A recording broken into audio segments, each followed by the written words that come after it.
All right, I put everything in the plastic baggies. I'm also filling out the paperwork with the latitude and the longitude in which I acquired each one of these swarms. And now I'm going to look them up on Google and fill those out appropriately. And then I'm going to zip on over to the UPS store and get these out of here.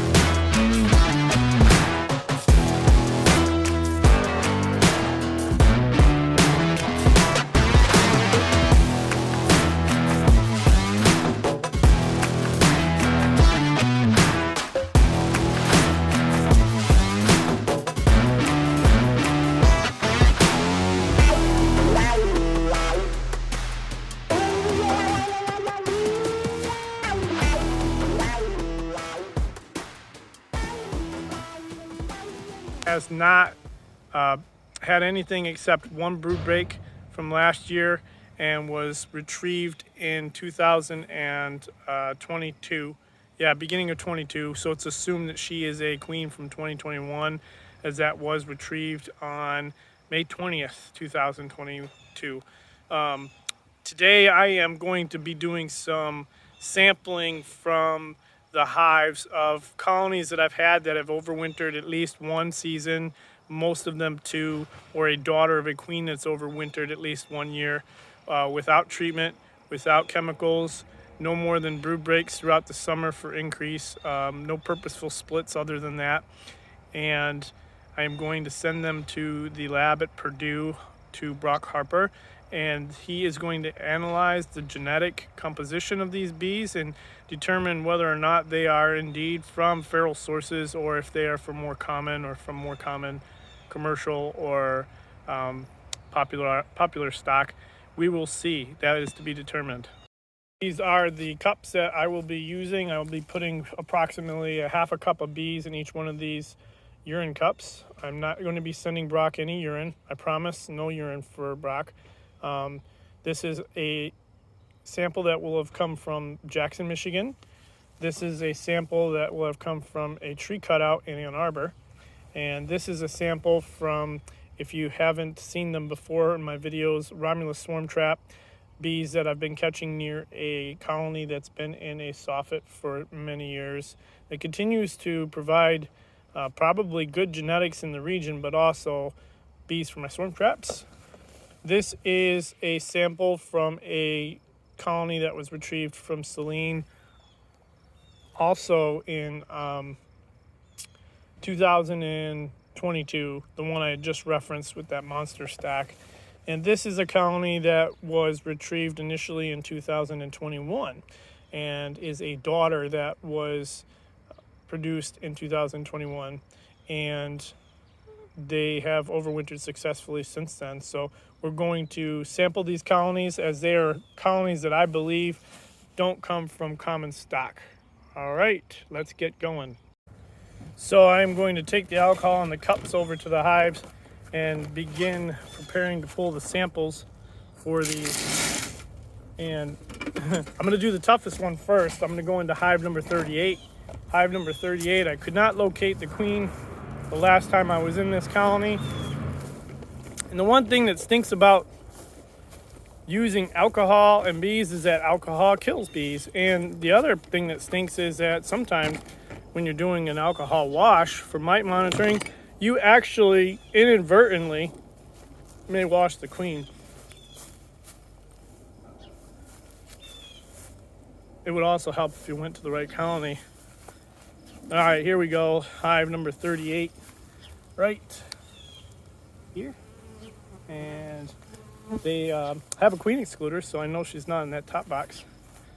Or it's assumed she's not in that top box.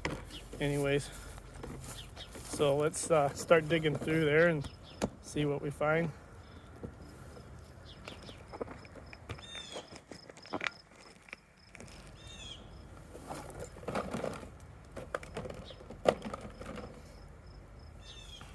I have number 38.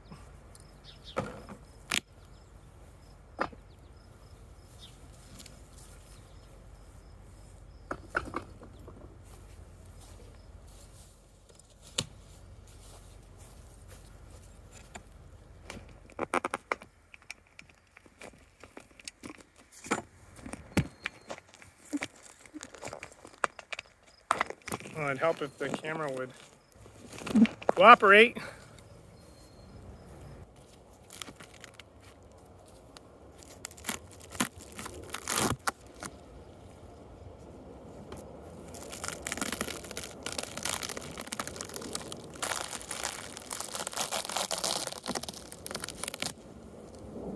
Well, check the honey super while we're in here. May as well see how far along they are on the comb building. Looks like they're doing pretty good. I checkerboarded this top box.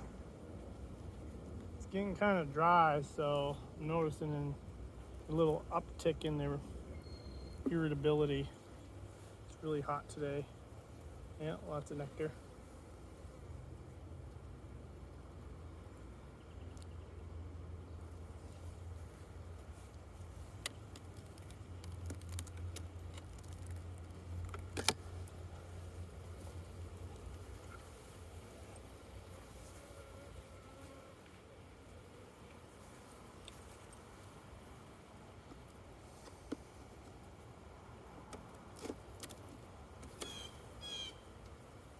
Not a ginormous fan of excluders. They work for a lot of people. I don't seem to be able to use them very successfully, but I keep trying.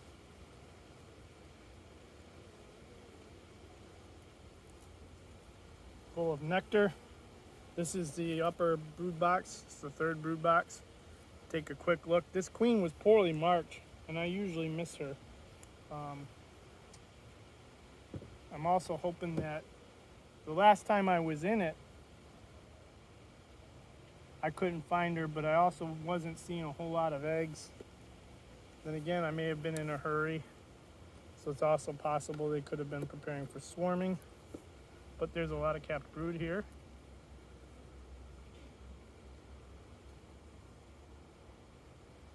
Younger eggs on the perimeter, or younger larvae. All nectar on that side. Don't see any queen on this frame. And the larva looks to be 5-ish, 6-ish days old.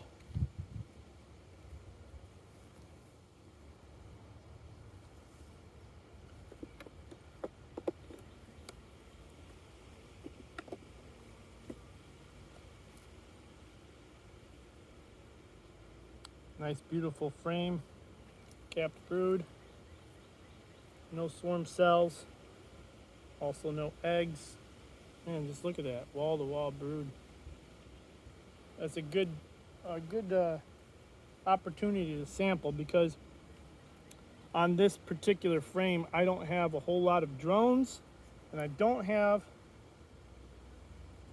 a queen because there's really nowhere for her to be laying. If she's on this frame, it's not going to make a whole lot of sense for her to be there. So, let me see if I got this in the shot.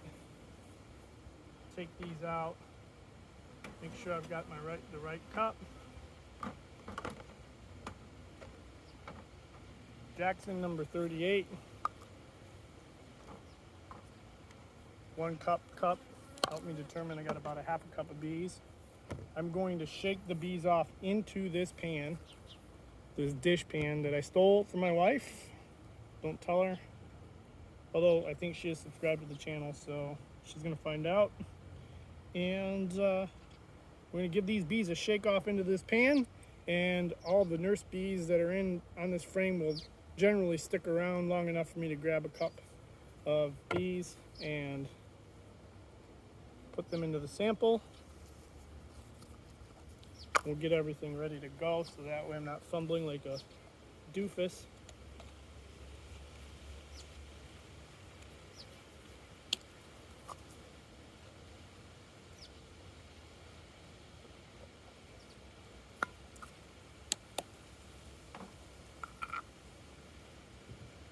Give these guys a nice little shake. 1, 2, 3.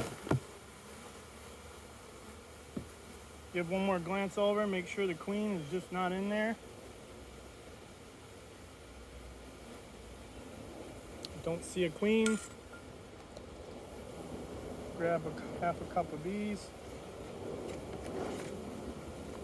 About a half cup in there. Pray that you don't got the queen. Drop them in there.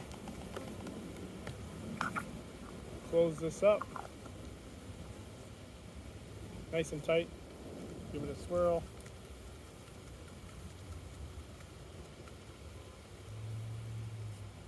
And that is Jackson number 38, sample complete. Got to do that 4 more times.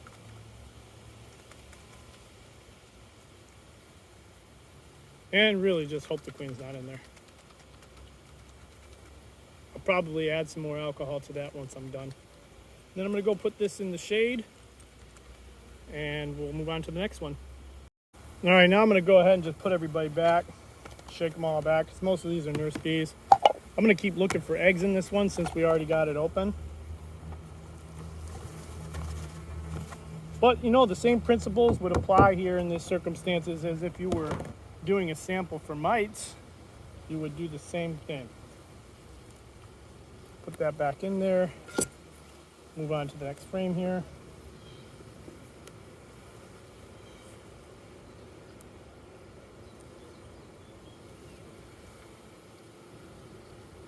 And if I did seemingly nix the queen on that wash, pretty much I'm wasting my time here. Well, I guess not fully wasting my time, because they'll raise a daughter if there are eggs in the colony. But I lose out on the opportunity to breed from her specifically. There's a cup. I do not see any eggs in the cup.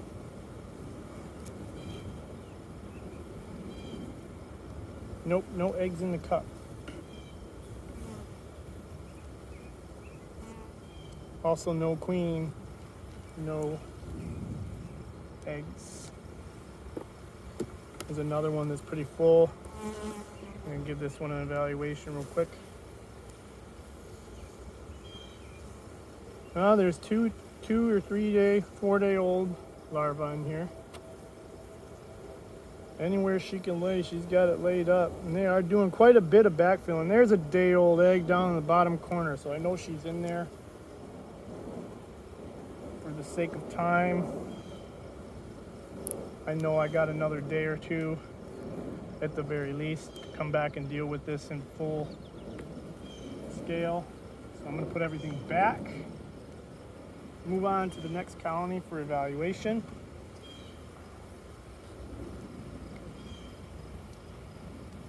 They probably could use another honey super, which I didn't bring with me and I should have.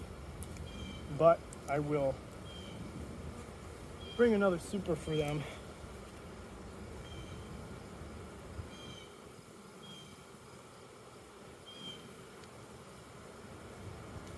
Does that look right? Yeah, that looks right.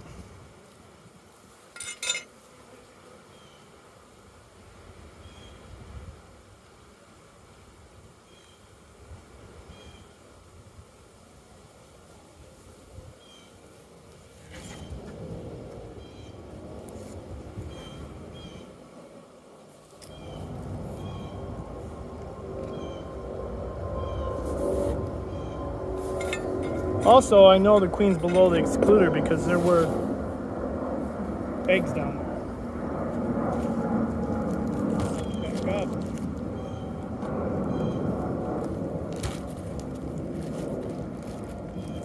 All right, well, there you have it. We got 5 samples of bees, all taken just a few moments ago. I'm going to overnight express them to Purdue and have them tested, see what their genetics, their genetic heritage is. I'm going to place each one into one of these Ziploc baggies individually, so if they do leak, they don't contaminate the others in the labels. Double label. I have a piece of paper that I have to fill out some information I will put inside of this baggie as well to keep everything separate. Take them over to UPS, place them in a box, and ship them out. All right, I put everything in the plastic baggies. I'm also filling out the paperwork with the latitude and the longitude in which I acquired each one of these swarms. And now I'm going to look them up on Google and fill those out appropriately. And then I'm going to zip on over to the UPS store and get these out of here.